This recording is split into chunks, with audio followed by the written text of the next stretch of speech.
There is something I'd like to talk to all of you about. And one of the things I want to talk to you about, if there's something you want to do it. Do as much of it as you possibly can. And the reason that I say that is that we've been conditioned and trained to be logical and practical and realistic in our thinking and in our goals. And as a result of that, we limit ourselves. I had no idea that I could do what I'm doing. And the reason my favorite book says, be ye not conformed to this world, be transformed by the renewing of your mind. This call is about transforming minds.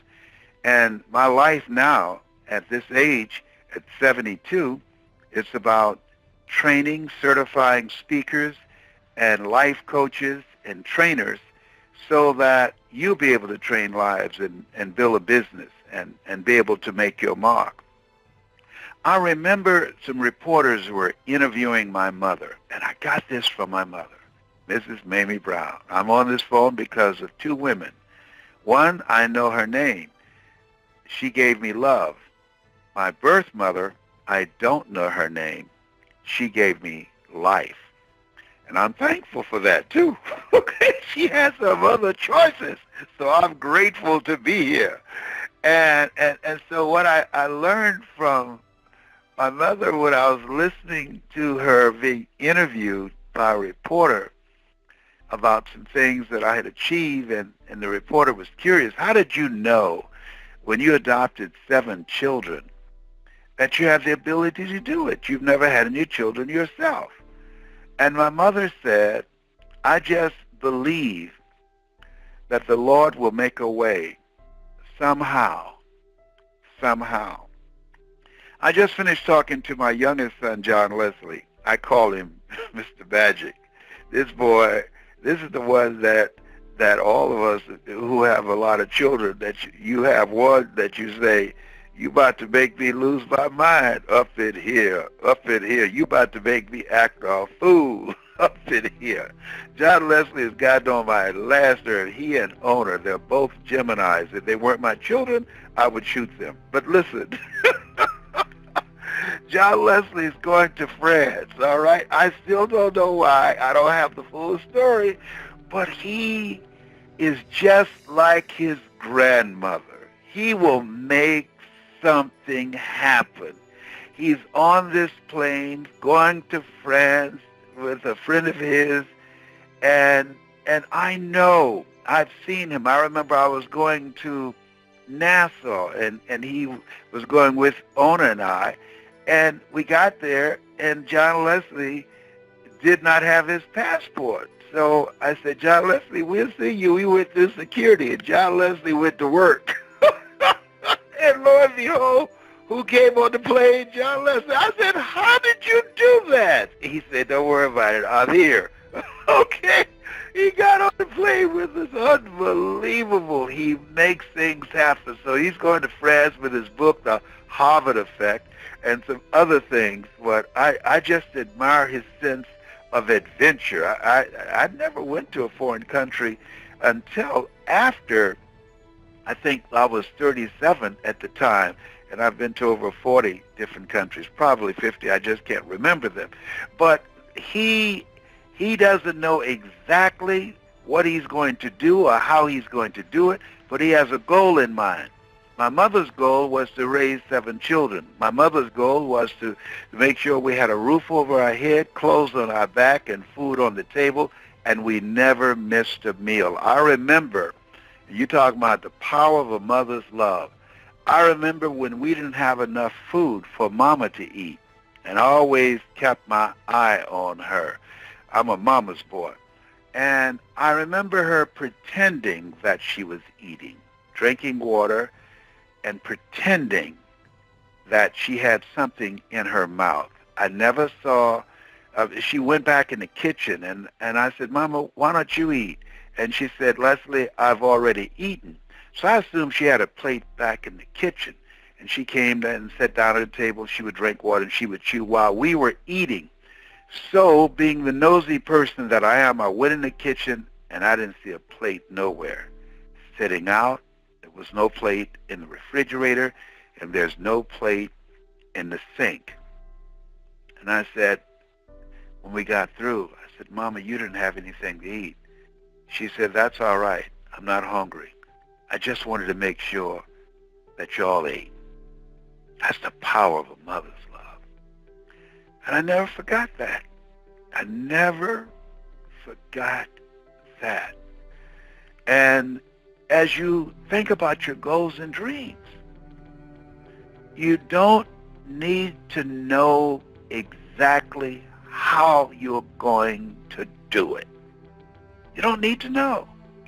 That's why we are taught to walk by faith and not by sight. John Leslie believes that he's going to go there and make something happen in France. In fact, as a result of a seminar that he went to in Los Angeles before he left, he secured a speaking engagement for me in Italy just this past week for $225,000. I said, how did you do that? He said, I was networking and talking to this guy.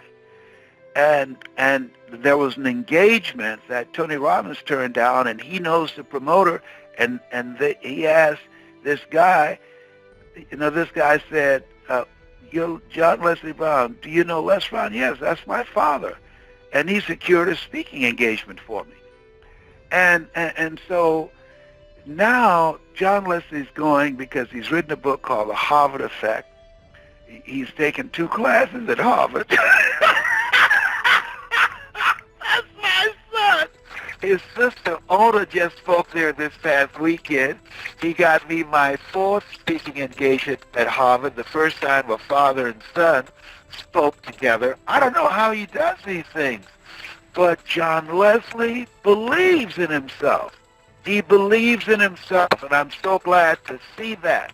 He's a good father, and he's a great son, and he has this vision and dream of doing big things. And we've had some challenges. We've had some very serious challenges because he's managing his bipolar, and I am just amazed at what he has been able to do.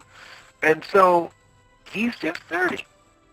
And as you think about your goals and dreams, there's some stuff in you. There's some things that you can do. I was talking to a gentleman named Melvin I met at the speaking engagement at the Renaissance Unity. And he said something to me that grabbed me, because Melvin has written a book, and he said, don't focus on just the best of your life, focus on the rest of your life. And so as you look at yourself and look at your goals and look at what do you want to do the rest of your life. I'm leaving to go to a retreat tomorrow at Martha's Vineyard for 21 days. I've never taken 21 days just to focus on me, just to focus on my health. And as a result of the little seed, and by the way, I want to thank all of you for praying for me. I took 3 different MRIs, and they were looking to determine the treatment method for dealing with the little C in my body. First thing they said, number 1, the pain that you've been experiencing in your shoulder and the scapular area, even though we told you that the little C has metastasized in 7 areas of your body, it has not moved. And the pain that you're experiencing, Mr. Brown, we made a mistake. It's not from the little C.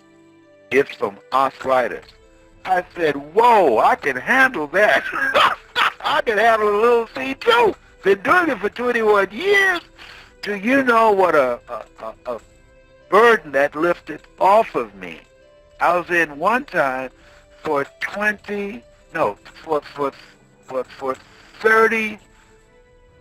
3 hours and 26 minutes, 29 minutes, 3 hours and 29 minutes. I would say 30. 3 hours and 30 minutes. And so they give me a little thing to squeeze. I squeezed a little thing. They said, can we help you? I said, yes, you can. I said, y'all about to have a scoot out. I said, what do you mean? I said, I'm about to scoot out of here. I've already left y'all little president here. I said, how much longer do I have? They said, just give us 10 more minutes. I said, oh, God, Lord. And they tell you they're going to play music. You can't hear anything with all those loud sounds clicking in that MRI. Oh, my God. But I handled it. I took my own eye covers. They gave me something to relax me, and I got so relaxed, I went on myself. I'm laughing, but they're not. I know they had to call the janitor and say, who was in here? I'm sorry, I got issues. Okay. I'm sorry, I'll be good. So, back to the subject. I want to thank y'all for your prayers. Thank you so much. I heard one doctor whisper to the other one, said, this guy just won't die. No, I'm not ready yet. I remember when my mother first passed, and I was missing her deeply. And the next night, she came to me in dreams. She said, baby, you've been crying. I know you missed me. So, I hope to see you real soon. I woke up real quick. I said, Mama, I miss you, but I want to see you real soon. Not, Mama, not. Don't come for me. I'm all right. I'm good. I can make it. Baby Brown was something else. This is the first Mother's Day I didn't eat sweet potato pie because my goal is to be here. As a result of the medication they gave me, injecting me with Lupron that takes all the testosterone out of the system, I gained 55 pounds. And as a result of gaining 55 pounds from the medication, I became diabetic. And then I had to go on insulin. And then the insulin makes it tough for you to lose weight. And then the part of the medication they gave me drove my blood pressure up. So then I had to start taking blood pressure medication. I just say, my God, I mean, I'm dealing with sciatica pain, arthritis, cancer, high blood pressure, obesity, and diabetes. Oh, my God. Look, 7 is my lucky number, so I need one more. I need one more to help me out. I guess craziness. Yeah, I'm crazy. Okay, that's 7. So when I get back from Martha's Vineyard, I won't have a lot of diabetes. I won't be obese. I will lose weight. I won't have high blood pressure. And my goal is not to have the little C, and I won't have pain from the sciatica. I'm just getting a total makeover. Oh, by the way, laughter is good for your immune system.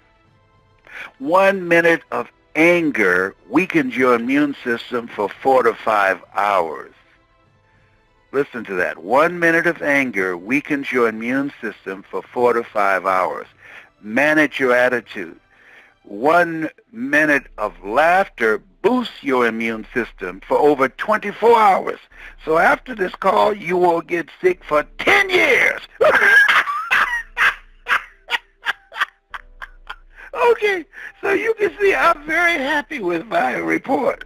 Now, so Mama did not know, John Leslie did not know. When I asked him, what are you going to accomplish? He's going to some type of film festival, and he's going to pitch an idea and a concept for a film, and he's going by faith with a friend. And so this is what I did when I ventured into speaking. I did not know. Now, I procrastinated for a long time because I was operating with the mind of the world. So there's mind fight and there's eyesight, when you work on your mind, when you transform your mind, when you are out of your mind, let that mind be in you, which was also in Christ Jesus. He said, these things ye shall do, and greater things shall ye do. So as you have another mindset that you're ready to do some greater things in your life, ask your life, what will the rest of your life look like? And I'm asking myself that at 72 because I'm supposed to be walking around here like one foot on the banana peeling and the other one in the graveyard. No. My goal is to live to be a healthy 100 and beyond. And so I have some other things that I'm working on. I'm a grandfather and I'm a great-grandfather. My goal is to see my great-grandchildren graduate from college. 3. And so you have to have a plan of action. I want to ask you a question. What's your strategy for being here? I'm going to see a lady named Dr. Ronnie at Martha's Vineyard. And she says, this will extend your longevity. So because I plan to be here, I'm making this investment in myself, and I'm walking away from the things that I'm doing, because soon as I leave here, somebody else will pick those things up, and they will do them or they won't do them. Trust me, you are not irreplaceable. I'm not irreplaceable. And so what's your strategy for being here? What are you going to do to reinvent yourself, to create the best version of yourself physically, mentally, emotionally, and spiritually? I'm working on myself. I'm not going out being fat. No, I'm not going out with high blood pressure. I'm not going out with diabetes. I'm not going out with high cholesterol. I'm not going out with cancer. I've been kicking cancer's butt for 21 years, and I intend to continue to do that. I'm involved in the program that I saw on this TED Talk about starving cancer. So now that's a discipline I have, and I'm reading a book called The Art of Healing by Bernie Siegel. I encourage you to get that. So you got to have a strategy for being here and taking care of yourself. So at 72, I'm practicing, as Oprah would say, extreme self-care. Extreme self-care. The older you get, you start getting the compass and the bunkers. No, you got to fight. Remember the quote that I love, life is a fight for territory. And once you stop fighting for what you you don't want will automatically take over. So I'm fighting for my health. I'm fighting to be here, to continue to be productive, to change lives, to train speakers and trainers and people who want to make a difference on the planet, and life coaches. What's your goal? I see a lot of my friends who sit around and watch a lot of television. Listen to this. I was with a friend of mine, Marie Cosgrove, and she is one of my clients now, and she creates instruments that help people to overcome brain injuries. So she took me back and showed me some of the machines she had. She said, do you know why people have Alzheimer's? So I said, no. She said they studied some nuns, and she was showing me this study. And half of them had Alzheimer's in their 80s and half did not. So they wanted to know what was the difference. Was it diet? Was it lack of exercise? No. They found the ones who had Alzheimer's and the ones that didn't have it had two dramatic different things of how they spent their time.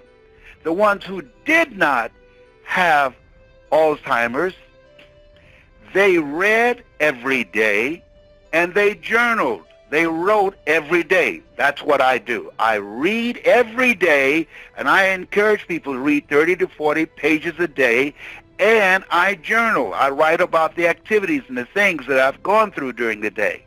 The ones who did have Alzheimer's and dementia, guess what? They didn't read and they didn't write. And they watched a lot of television. Because when you watch television, your brain is not active. It's just watching. It's passive. You're not using your brain when you're watching television.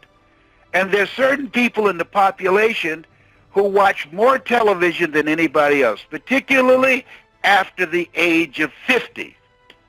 Think about that. And so as you look at yourself, look at your goals, have a plan of action to be present, to have your mindset. I used to wonder why my mother would say, I thank the Lord for waking me up in my right mind this morning. And I said, Mama, why do you say that every Sunday? She said, don't worry. You live long enough, you'll find out. And she was right. She was right. I was looking for my glasses around the house, and I had them on. I was looking for my phone one day, and I was talking to Calvin, and he said, what's all that noise for? I said, Calvin, I said, for the life of me, I can't find my phone. He said, Dad, you're on the phone. I said, oh my God, I need some help. I need some Prevagen or something. Ginkgo biloba. I need something. Oh my God. Oh, I hope I'm not losing it. I'm telling you, I've been looking for things that be right in front of me. It's just, this memory thing is unbelievable. I parked in a parking lot and at the airport, and then when I got back, I couldn't remember where I put it. I went into a shopping mall, and the guy passed me about one or two times. He said, do you need a lift to find your car? I said, no, I got it. I got this. And then after he passed me about the eighth time, I said, sir, can you give me a lift? And so he was riding me around. He said, you see your car yet? I said, no, I don't. He said, what color and what state do you drive? I said, I can't remember. I said, I'm sorry. I said, wait a minute. I got to collect myself. And so I had to start mashing the key till the lights came on and the horn started blowing. I said, there it is. I just had a little slight moment there, a senior citizen moment. And he didn't know I was a senior citizen because I cover my grave with mascara. I ain't got no shame in my game. I'm about to use some Clairol here in a minute. So the thing is this. You got to exercise. You've got to get up and move. You've got to eat right. You've got to laugh a lot. You've got to have positive friends. And here's something else. Keep drama to a minimum. You hear me? Keep drama to a minimum because it will short-circuit your immune system and you'll be out of here.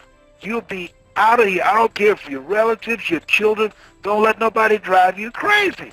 And don't let nobody bring you any bad news. No, they're not worth it. If you're in a relationship, the person is argumentative and just always trying to find something wrong, trust me on this. Run as fast as you can. You hear me? Run as fast and don't look back. Let me tell you something. I was in a relationship with somebody and I almost was taken out. I ain't gonna give you no details because y'all talk too much. But let me tell you something. You get two kind of whoopings in life. One, wait till I come back. The other one, if you just let me go.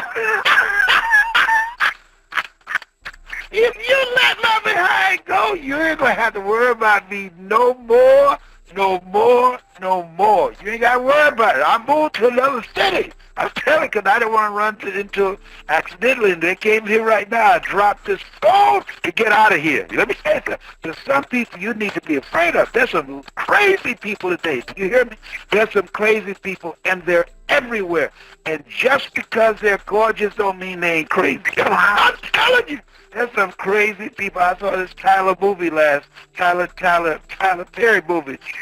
night, and I just said, man, I know about that. I know about crazy.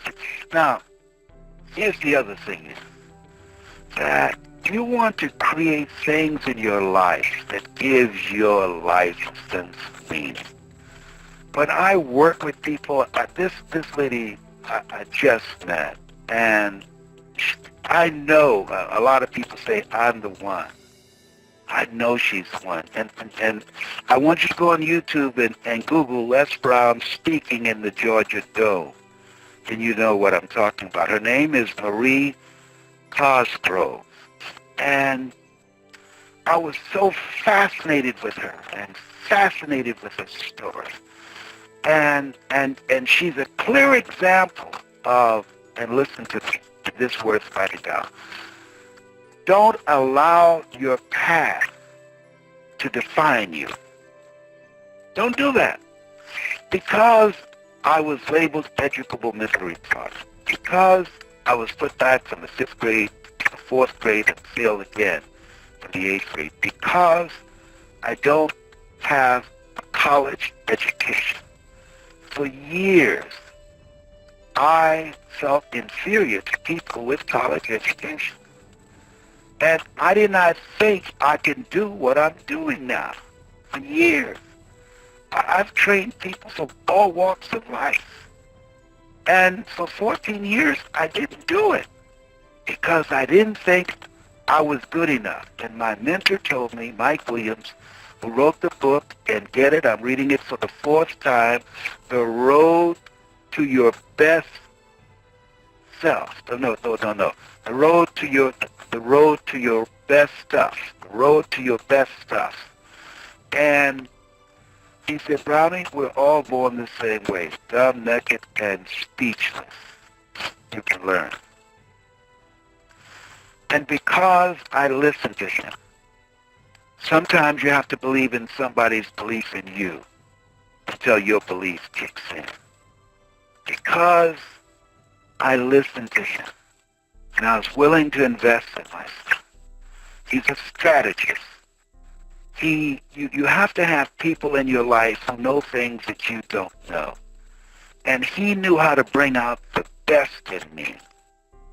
And as a result of that, I was able to build $1 million business. As a result of that. You can't do it by yourself. If you can't afford to do it, you can't afford not to do it. To invest in yourself, to find someone who can see what you can't see. You can't see the pictures when you're in the frame. I was just talking to a gentleman, and I will be pulling his message out, and I say there are things that I can get out of it. He said, I practice in the mirror every day. I say, well, guess who's looking back at you? You! You don't know what you're looking at. You don't have trained eyes. I have trained eyes. I've been doing this before you were born, son. I know. I can see stuff that you can't see. You can't see the picture when you're in the frame. And that's the value of life coaches. But make sure you get references. Make sure that the person has an achievement-driven life. I've achieved some things. I don't just speak. I have done a lot of things. I've been a state legislator. I've been recognized and inducted into the National Speakers Hall of Fame. I received a Golden Gavel Award from Toastmasters. I was selected among the top 5 speakers in the world, and I'm the only one living now. And so that you want to have an achievement-driven life. The greatest among you will be your servant. And so find ways in which you can serve. Find ways in which you can volunteer. Find ways in which you can make your mark because you got something in you. You were created on purpose with a purpose to manifest the purpose. There's something that you're supposed to do. And the fact that you haven't discovered it yet, it's okay. Start experimenting. I'm experimenting now to find out what's the next chapter for me. You're listening to me because everything that I have done, listen to me, everything that I have done, you have the ability to do and more. Everything that I've done. If it weren't true, you'd already started doing something else or looking at television or you hung the phone up. You've got greatness in you. You have the ability to do more than you can ever begin to imagine.